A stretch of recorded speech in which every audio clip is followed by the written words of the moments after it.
Paminsan-minsan, gagamitin nyo ng matulin-tulin yung makina nyo na may turbo.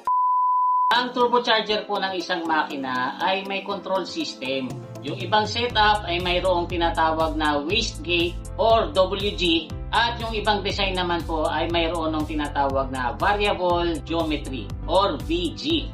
Parehas po yan na pang-control or pang-limit ng boost pressure na nage-generate ng turbocharger.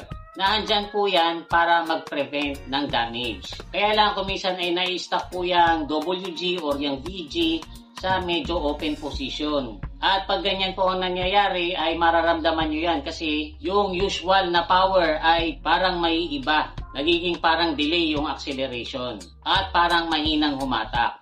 Minsan naman po ay nai-stock itong WG or VG sa medyo close position. Pag ganito naman po ang nangyayari usually ay malalaman nyo kasi may ilaw po na warning doon sa dash. At kuminsan po ay mag-activate yung limp mode ng makina. Sadya pong babagal yung andar nyo para ma-prevent ang further damage sa makina o kaya naman sa transmission.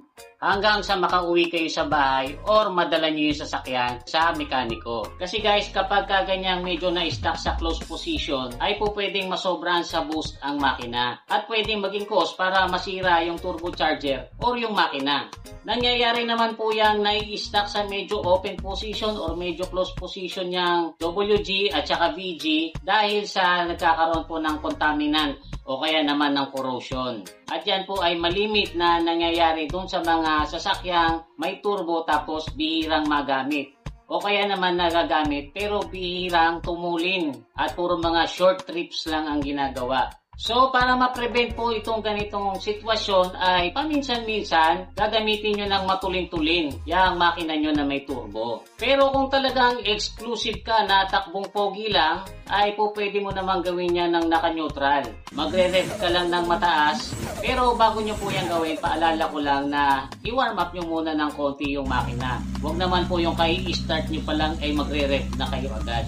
Tapos once naman na nag-rev kayo na nag-rev ng mataas, ay huwag nyo rin po agad papatayin yung makina. Hindi rin po yun maganda sa turbocharger. Hayaan nyo muna pong mag-cool down para yung langis sa loob ay mag-circulate at medyo lumamig-lamig muna ng konti. Kasi guys, pag bigla nyo po yung pinatay, yung langis po niyan sa loob maluluto. Magkakaroon ng tutong.